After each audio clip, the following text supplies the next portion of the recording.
የመድረክ ሰዎች፣ ጋዜጠኞች፣ ተዋናያን፣ ሰዓሊያን፣ ፖለቲከኞች ወዘተ ሊሆኑ ይችላሉ። እነዚህ ሰዎች ብዙ ጊዜ በመድረክ ላይ ሆነው በቀጥታ ስርጭት ወይም ከቀረጻ በኋላ ታርመው ኤዲት ተደርገው የሚተላለፉ መርሃ ግብራትን ያዘጋጃሉ። ታዲያ የትኞቹም አይነት ዝግጅቶች ቢሆኑ ለሕዝብ የሚተላለፉ ከሆነ ከፍተኛ ጥንቃቄ ይፈልጋሉ። ከመተላለፋቸው ቀደም ብሎ ከመድረክ ፊትም ሆነ በኋላ የሚገኙ ሁሉም አጋፋሪዎች በተጠና መልኩና በከፍተኛ ጥንቃቄ ዝግጅታቸውን ሊከውኑም ይገባል። በዓለም አቀፍም ሆነ በአገራችን መድረኮች ላይ ብዙ ታዳሚ በተሰበሰቡባቸው ዝግጅቶች ከቅድመ ዝግጅት ማነስም ሆነ ድንገት የገጠመኞች ምክንያት እክሎች ይገጥማሉ። እነርሱን ግን ተመልካች ሳያስተውል ወይም ሳይቀየም እንዴት አድርጎ ማረም፣ ማስተካከል ወይም የማረሚያ በቂ ጊዜ ከሌለ ደግሞ ታዳሚን በአግባቡ ይቅርታ ጠይቆ ማለፍ እንደሚቻል ማወቅ ተገቢ ነው። የቀጥታ መድረክ ዝግጅቶችና ድንገት የተፈጠሩ ችግሮች ከሆኑ ጉዳዩ በአዘጋጆቹ ልምድ ላይ የሚወሰን ይሆናል። ማረሚያ ጊዜውም አጭር ስለሚሆን የሚሆነውን በአግባቡ አጢኖ በቶሎ መወሰን ይጠይቃል። ታርመው ተስተካክለው በሚዲያ በቶሎ የሚተላለፉም ከሆነ እንደዚያው ከፍተኛ ጥንቃቄና ደጋግሞ በማረም በተለያየ የኃላፊነት እርከንም ተመርምሮና ጸድቆ እንዲተላለፍ መደረግ ይገባዋል። አንዳንድ ዝግጅቶች ግን ሳይታሰብ ስህተቶች ያመልጡና ሌሎች ያልተገመቱ አሉታዊ ትርጉሞች ይሰጣቸዋል። ቀድሞ መጠንቀቅ እየተቻለም አመልጠው ከወጡ በኋላ ማስተባበያ መስጠት ተጨማሪ ጊዜንና ገንዘብን ያጠፋል። ለብዙዎቻችን መማሪያ እንዲሆኑ እስቲ ለዛሬ ከሀገራችን 3ቱን የመድረክ ላይ ስህተቶች እንመልከት። አንዳንዶቹ የአፍ ወለምታ ተብለው የሚወሰዱ ሲሆኑ ሌሎቹ ደግሞ ጥልቅ የሰብዕና ወይም የማንነት ችግሮች ማሳያ ሆነው ተወስደው የተናጋሪው ትክክለኛ ማንነት ተደርገው ይፈረጃሉ። እኛ በዚህ ፍርድ ላይ መግባት አንፈልግም። እንደ ሚዲያ ሰው ይህንን የማጣራት ኃላፊነት ቢኖርብንም ይሄ እንዲህ ነው እንዲያ ነው ለማለትም ስለ ጉዳዩ በቂ መረጃ መሰብሰብ ይፈልጋል።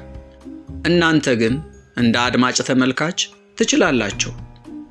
አልፈናል።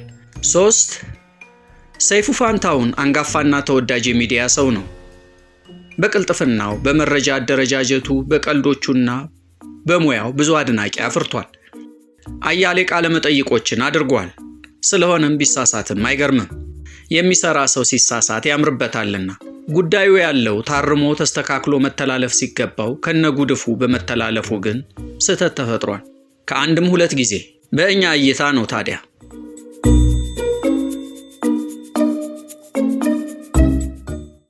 የመጀመሪያው ከድምፃዊ ጌታቸው አስፋው ጋር ባደረገው ቃለ መጠይቅ ጥላሁን ገሰሰ ስለደረሰበት አደጋ ድምፃዊ ጌታቸው አስፋው አደጋ ከመድረሱ በፊት ሲል ሰይፉ ፋንታሁን ከመታረዱ በፊት ይላል።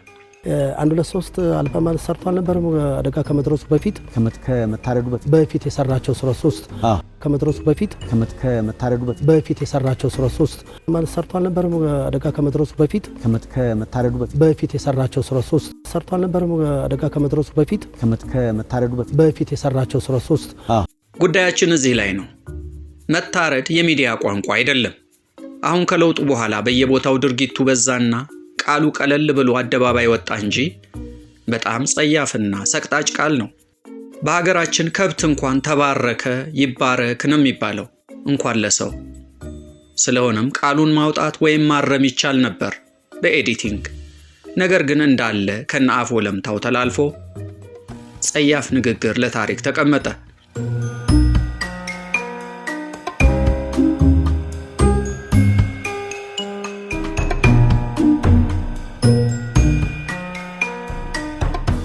ሁለተኛው ደግሞ ሰይፉ ፋንታሁን ከድምፃዊ ፋሲል ደሞዝ ጋር ባደረገው ቃለ መጠይቅ ጀርባውን ለመድረክ ሰጥቶ ምራቁን ሲተፋ ይታያል። ሪሜምበር ዚስ ባሳንኳ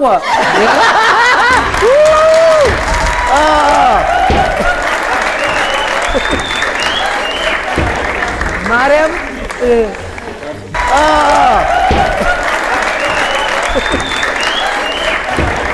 ማርያም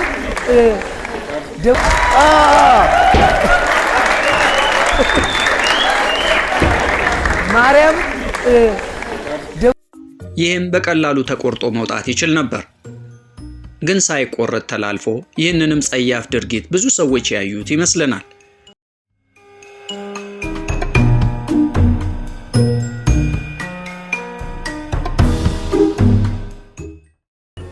የመጀመሪያውና አንደኛው የጠቅላይ ሚኒስትር አብይ አህመድ ከቴሌቪዥን ካሜራ ባለሙያው ጋር ያደረጉት ሰጣ ገባ ነው። በጊዜውም ተናደው ካሜራማኑን ሰድበውታል።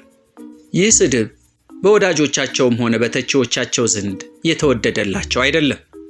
እንዲያውም ተቺዎቻቸው ጠቅላይ ሚኒስትሩ ለበታች ሰራተኞች ያላቸውን ንቀት ፍንትው አድርጎ እንደሚያሳይ አብነት አድርገው ይገልጹታል። ዘወትርም ያነሱታል። ይሄም ኃላፊነት በጎደለው ወይም በእንዝላልነት ለህዝብ እይታ ቀርቧል። ስህተቱ ግን የጠቅላይ ሚኒስትሩ የህዝብ ተቀባይነታቸው በጣም ከፍ ያለበት ጊዜ ስለነበር በጊዜው ብዙም አቧራ አላስነሳም ነበር። ብሔር ተዋጽኦ ማስጠበቅ ዘርፉ የሚጠይቀውን መስፈርት አሟልቶ ማከናወን ያስችላል ወይ የመሳሰሉ ጥያቄዎች በአንደኛው ጥያቄ ካታጎሪ ተካተው ሊታዩ ይችላሉ።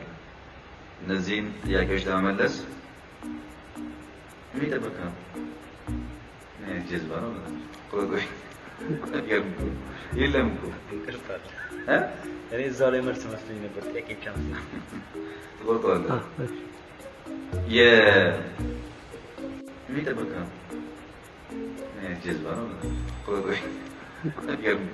የለም የሚጠበቅ ነው። ጀዝባ ነው። የለም የሚጠበቅ ነው።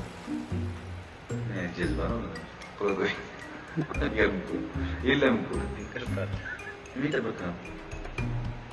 ጀዝባ ነው። የለም